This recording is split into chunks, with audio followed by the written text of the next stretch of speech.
Dear children, you have studied about Delhi Sultanate and Mughal Empire in Class 7.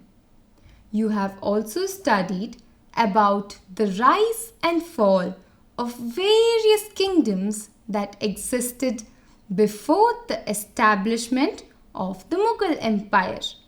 You know about Ashoka Empire, Delhi Sultanate, Kingdom of Chola, Ganga, Rashtrakuta, Chalukya, Vijayanagara, and many more. All these kingdoms controlled considerable geographical areas of Indian subcontinent. After Ashoka Empire, the vast area of Indian subcontinent controlled by a single empire was under the Delhi Sultanate. And that was in the beginning of the 13th century.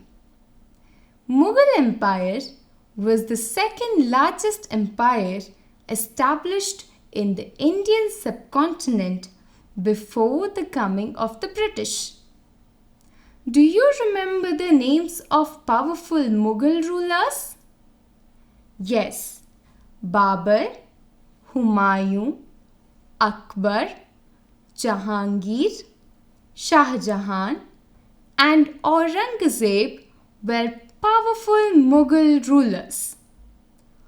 Aurangzeb was the last effective Mughal emperor.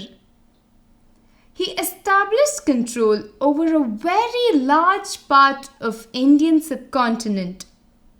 He died in 1707.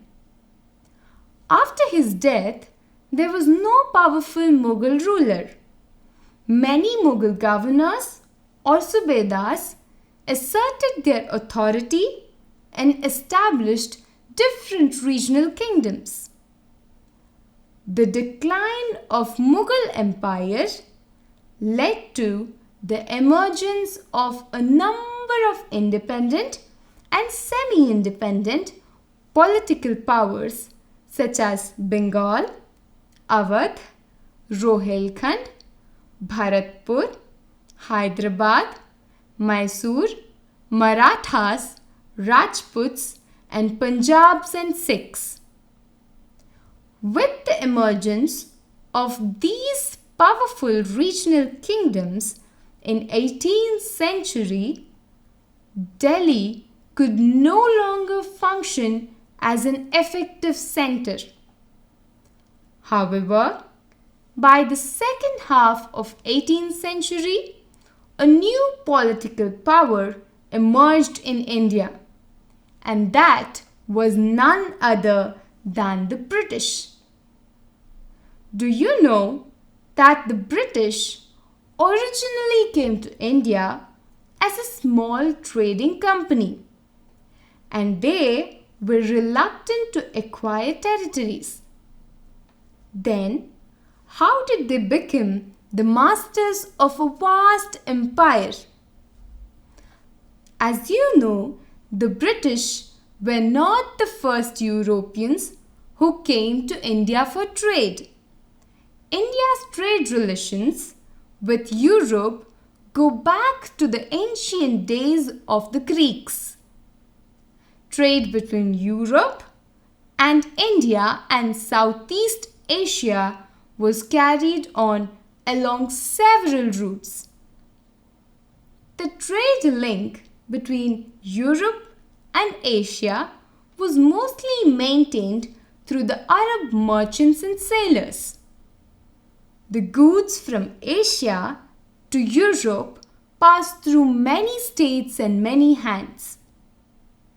The old trading routes between East and the West came under the Turkish control after the conquest of Asia Minor and the Constantinople by Ottoman in 1453.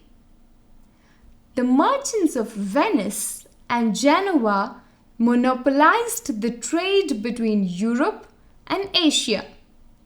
They did not allow the new nation states like Spain and Portugal of Western Europe to do their trade through these routes.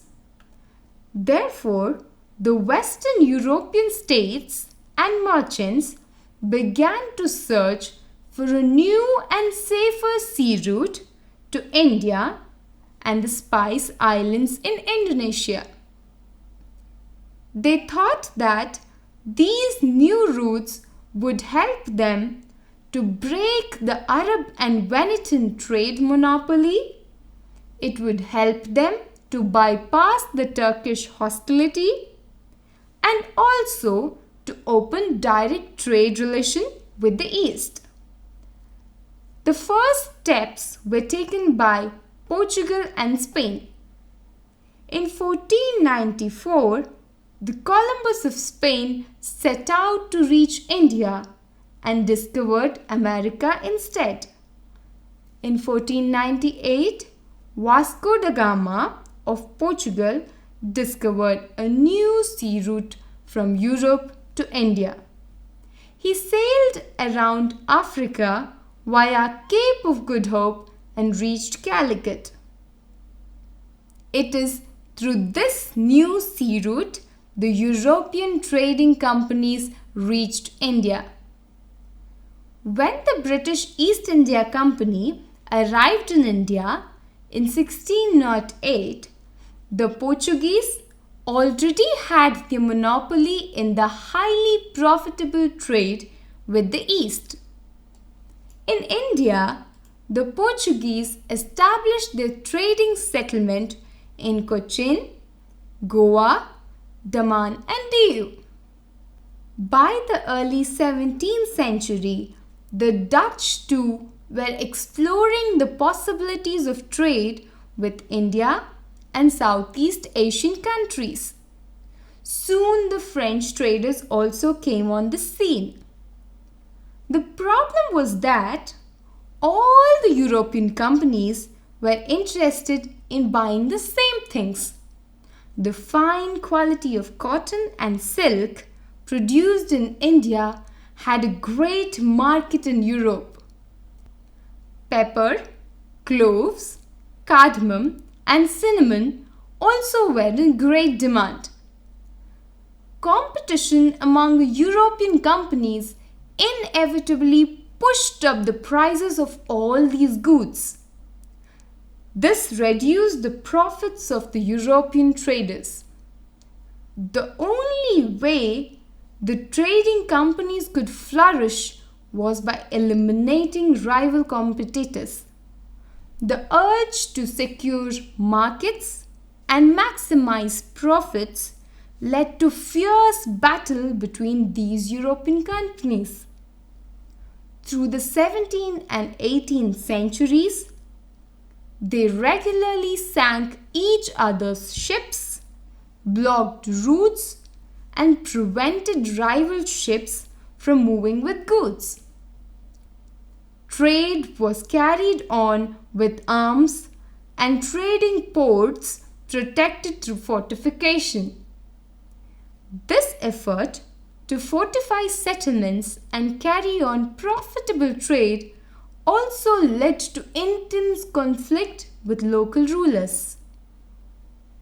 The East India Company therefore found it difficult to separate trade from politics. The British started to interfere in the political affairs of the Indian kingdoms.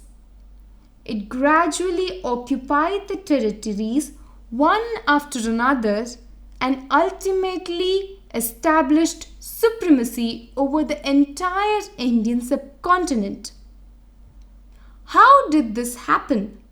How could a small European nation like Britain establish its dominance over a vast country like India? That is what we are going to discuss in detail in the forthcoming episodes.